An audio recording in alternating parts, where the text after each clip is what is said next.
रामपुर नाम के एक छोटे से गांव में रामू और उसके पिताजी रहा करते थे। रामू एक बहुत ही भोला भाला और मासूम लड़का था। उसकी सादगी और नासमझी ऐसी थी कि गांव वाले उसका मजाक उड़ाया करते थे। बेटा रामू, दुकान जाकर 1 किलो आटा लेकर आओ। सारा आटा खत्म हो चुका है। रोटी बनानी है, घर में कुछ बचा ही नहीं। बहुत जोरों की भूख भी लगी है। जाओ जल्दी से लेकर आओ।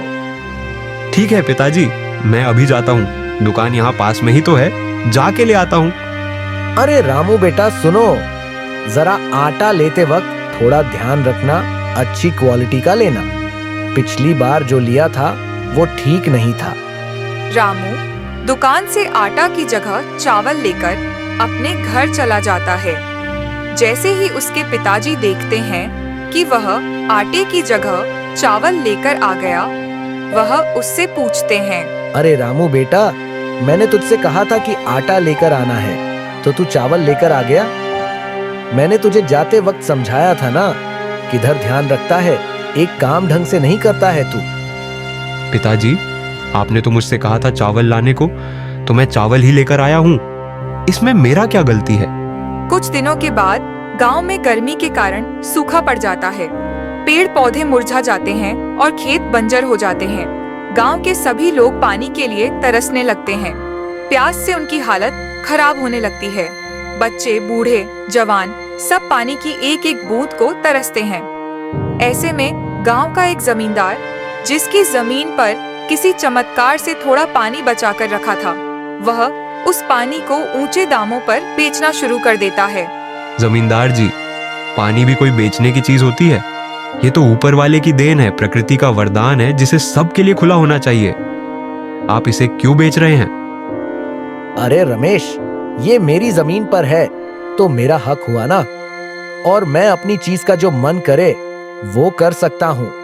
अगर पानी चाहिए तो दाम चुका, वरना आगे बढ़। बहुत लोग लाइन में खड़े हैं खरीदने के लिए। जमींदार जी, ये सब सूखा पड़ने की वजह से हो रहा है। अगर कुएं, तालाब और नदियां भरी होती तो कोई आपसे पानी क्यों खरीदता? आपने हमेशा अपने फायदे के बारे में सोचा, गांव की भलाई के लिए कभी कुछ नहीं किया। लेकिन याद रखिए, ऊपर वाला सब देख रहा है। गांव का बाजार, पानी के लिए लाइन लगी हुई है। रामू भी अपनी बारी का इंतजार कर रहा है। अरे अंकल जी, एक घड़ा पानी दीजिए। कितने का दिया है? एक घड़ा पानी 10 रुपए का है, बोलो कितने चाहिए? अरे अंकल जी, ये क्या माजरा है?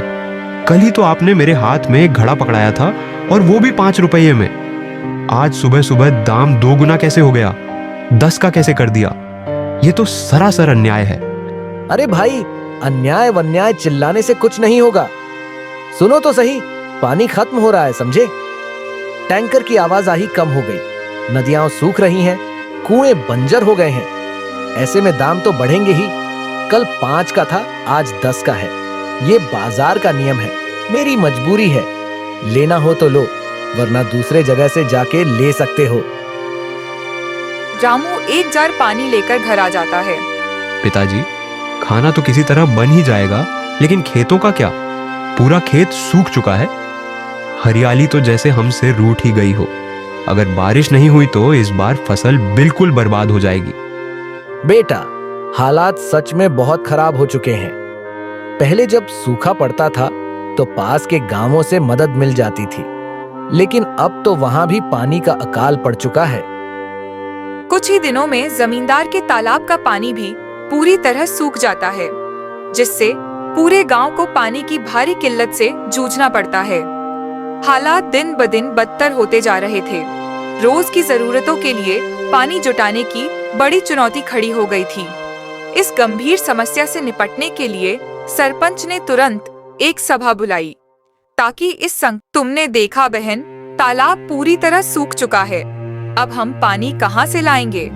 घर में पीने तक का पानी नहीं बचा और मवेशियों को भी पानी नहीं मिल रहा। हाँ बहन, मैंने भी देख रही हूँ, हालत तो बहुत ही खराब होती जा रही है। गांव में पहले ही पानी की समस्या थी, लेकिन अब तो बिल्कुल ही हद हो गई है। मुखिया जी ने बैठक तो बुलाई थी, लेकिन उसमें भी कोई ठोस हल नहीं निकला। अब क्या होगा हमारा? बस अब और इंतजार नहीं किया जा सकता। अगर हम खुद कुछ नहीं करेंगे तो हमारे बच्चे, बुजुर्ग, मवेशी सब प्यास से तड़प तड़प कर मर जाएंगे। हमें कोई समाधान निकालना होगा।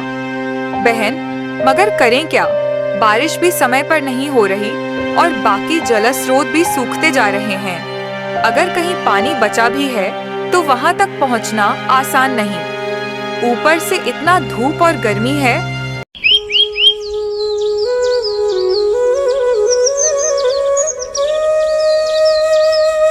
इस सब के बीच रामू के पिताजी की तबीयत पानी न मिलने की वजह से बहुत ज्यादा खराब हो जाती है।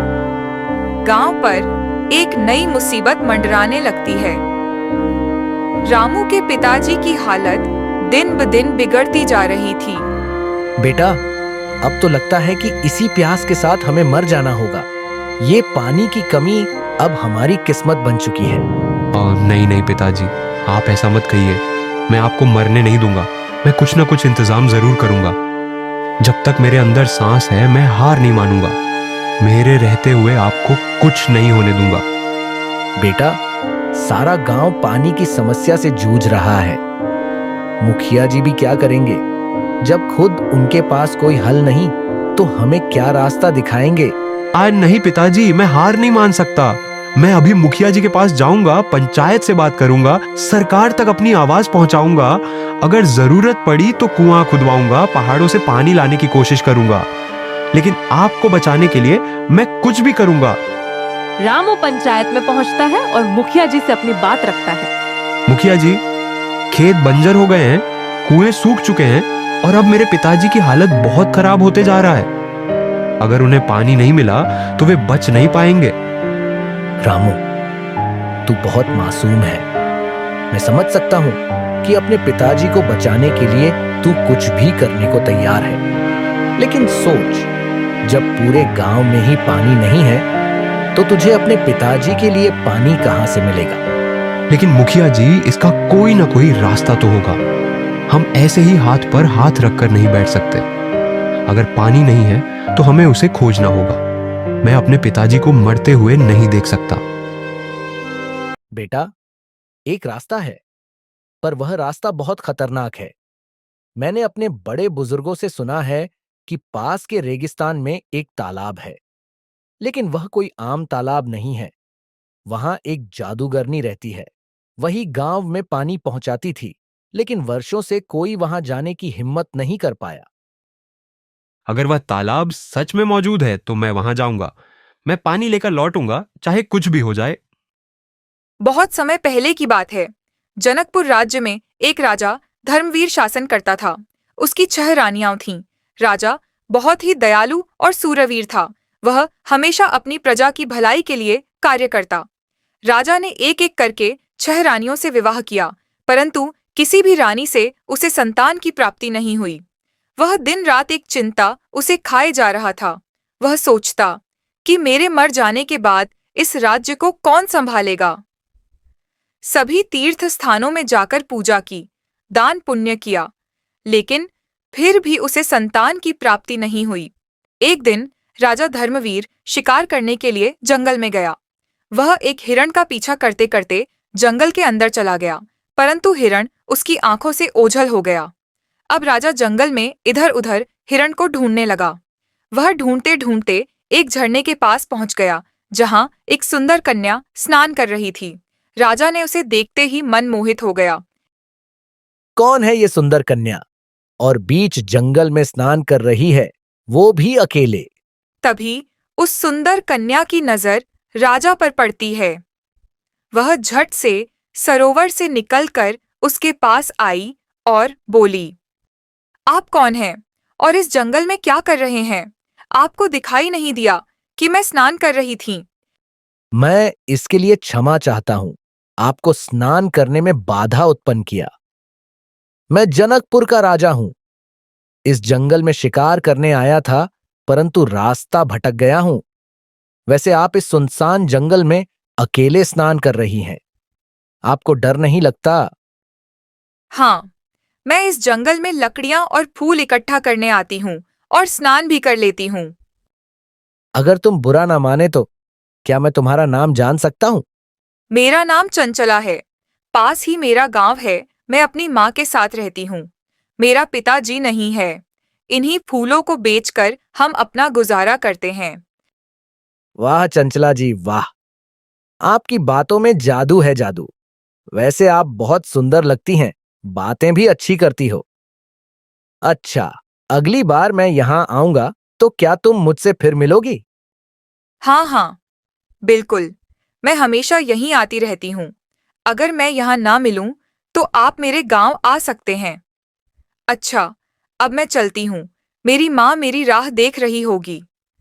चंचला इतना बोलकर वहां से अपने घर चली जाती है। इधर राजा का मन चंचला की ओर आकर्षित होने लगा और सोचने लगा। मेरी 6 रानियां होने के बावजूद भी मैं चंचला की तरफ क्यों आकर्षित हो रहा हूं? राजा यह सोचते हुए अपने महल लौट आया। महल पहुंचते ही राजा ने अपने मंत्री को सारी घटना बताई। महाराज, यदि वो लड़की आपको पसंद है और वो बार बार आपको अपने तरफ आकर्षित कर रही है, तो आप उससे विवाह कर लीजिए। हो सकता है कि उसी से आपके राज्य को उत्तराधिकारी मिल जाए। मंत्री जी, आपकी बात सही लग रही है, लेकिन क्या वो लड़की मुझसे विवाह के लिए हां करेगी? और अगर ऐसा होगा तो कल ही हम उनसे विवाह का प्रस्ताव रखेंगे।